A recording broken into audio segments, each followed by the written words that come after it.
Yes, I'm making green tomato chutney. So here I have taken almost 3/4 kgs of green tomatoes. For that I have taken some chilies, like around 15 to 16. Take a pan, add some oil, add little mustard seeds, and after it gets plateaued, add this cutted green chili.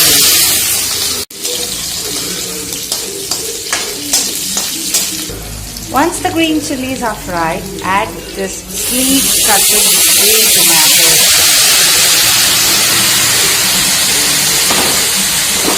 and fry it well.